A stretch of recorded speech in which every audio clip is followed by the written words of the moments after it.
I am here with Bill Gates. We know him from Microsoft. We now know him for the Bill and Melinda Gates Foundation. Bill, it's great to see you.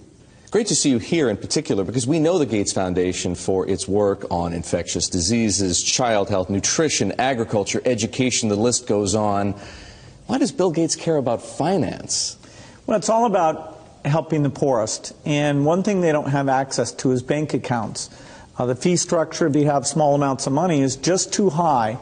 And we got involved in some traditional microlending, but just didn't see how that could scale up and get inexpensive enough. So now we're involved in trying to make sure we get a very efficient digital payment structure set up for all the poorest in the world to get financial products that work for them. What are you doing?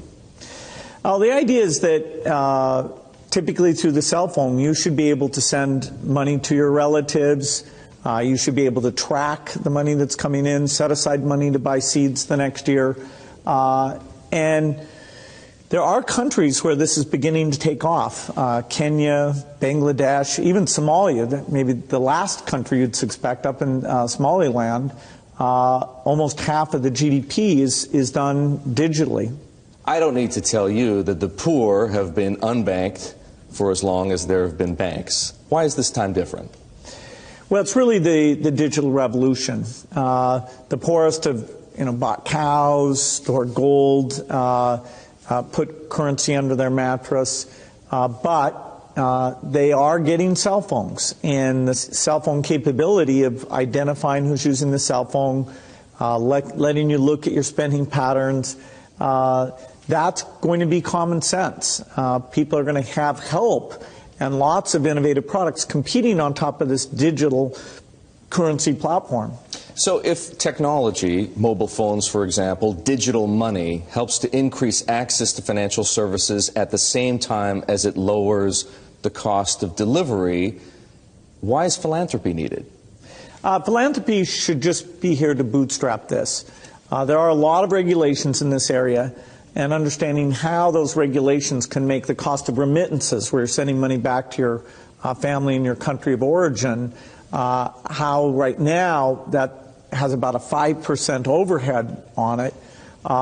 We think we have a role to make sure that, particularly for the smaller transactions, the regulations don't impose those very high costs. Once this gets going, then we'll step up to the applications and say, okay, how does a savings application help the mother make sure money's focused on the kids? How does it help them stay in school, set money aside for the uniform or for good future planning? Some of what you just described, the need to move money from place to place, the cost of doing so, the overhead, as you put it, makes me think, believe it or not, of Bitcoin, because some people have said, hey, Bitcoin is the answer to those problems. Are you a believer? Well, Bitcoin is exciting because it shows how cheap it can be. Bitcoin is better than currency in that you don't have to be physically in the same place. And, of course, for large transactions, currency can get pretty inconvenient. The customers we're talking about aren't trying to be anonymous. They're willing to be known. So the Bitcoin technology is key, and you could add to it, or you could build a similar technology where there's enough attribution that people feel comfortable. This has nothing to do with terrorism or any type of money laundering. What kinds of people or private enterprises right now are helping to solve the same problems you're interested in? Well, in some countries, the mobile companies have been fantastic. In a few other companies, it's been the banks. In some countries, it's a startup company that's neither a bank nor a mobile company. In Bangladesh, the bKash offering runs across any phone, and they've gotten the regulations so that they have a product that we think will get very, very pervasive. So entrepreneurs are there.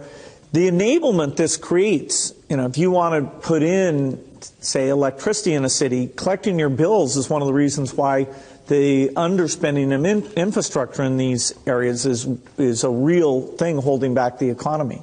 You mentioned banks. Are the legacy institutions, for the most part, banks, credit card companies, payment processors, friend or foe? Many of them want to have these additional customers, but they have to embrace the idea that the fees are going to be a lot lower. And so they have to find a way to service these new customers. Now, that means these customers aren't going to be coming into their branches, and they can charge a higher fee when you want to actually cash out.